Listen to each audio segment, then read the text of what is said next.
This is Stuart. He loves travelling, playing sport and hanging out with his friends.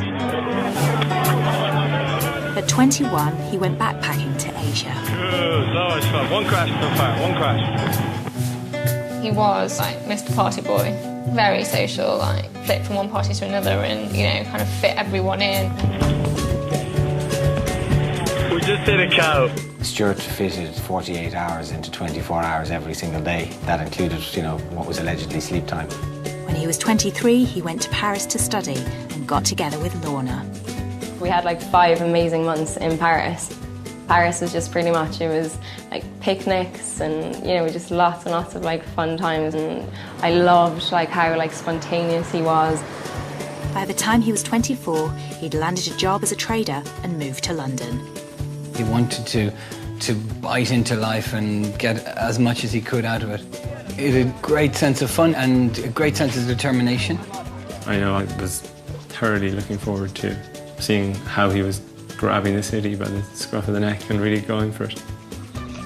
Then, 9 months later, Stuart had a terrible accident. Flip out.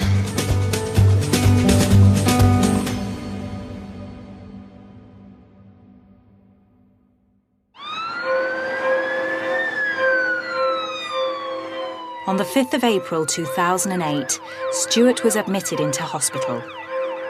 During a game of rugby, he'd gone into a tackle and collapsed. His brother John was the first to arrive. I went up and I said, my brother has got a knock. And then she gave me one of those looks that human beings understand between each other, that it's all said in that look, where she just said to me, what have you been told? When we arrived at Charing Cross Hospital, I knew we were facing into trouble. Stuart was sedated while doctors tried to work out the extent of his injuries. He'd been moved from accident and emergency up to this high-level intensive care. We could speak, he possibly could hear us, but he was then heavily sedated. Stuart had broken his neck. The break was so bad it had affected his spinal cord, damaging the nerves to the rest of his body. All the concentration was going into there neurological damage. Eventually a neurologist came to us with his team around him and he said Stuart has absolutely no brain damage. Stuart was transferred to a specialist spinal unit where he was under the care of Dr. Angela Gall. This is the back of his neck coming down his back, and you can see here each of these squares are the different vertebral bones. This dark grey coming down here is the actual spinal cord, and up here is the lowest part of the brain. So if you look up at Stuart's neck, this is the C4 bone, and the C3 bone, you can see that they've been dislocated. So the C4 bone has moved back, and if we remember that this is the spinal cord that's running up here, you can see how it would get damaged with this kind of injury. I mean, this is the most severe injury I've seen in the time I've been here. Stuart began the slow process of rehabilitation. He's not only lost the use of his arms and legs, his injury means he's lost control of almost every other system in his body too. Everything from his bladder to his lungs have been affected.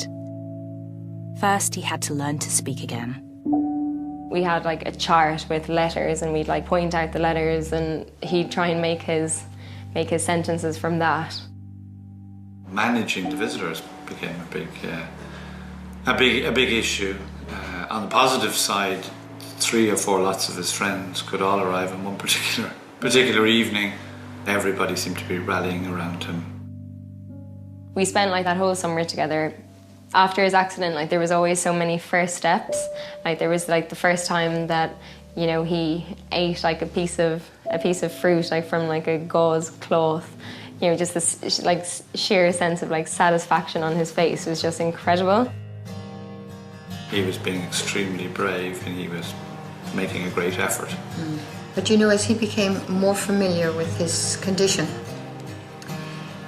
I think he grew in confidence. It's like the knowledge he had made him stronger. Push up front. Like that? Yeah, your turn. A bit scruffy look. Yeah, exactly. Just shake it all around.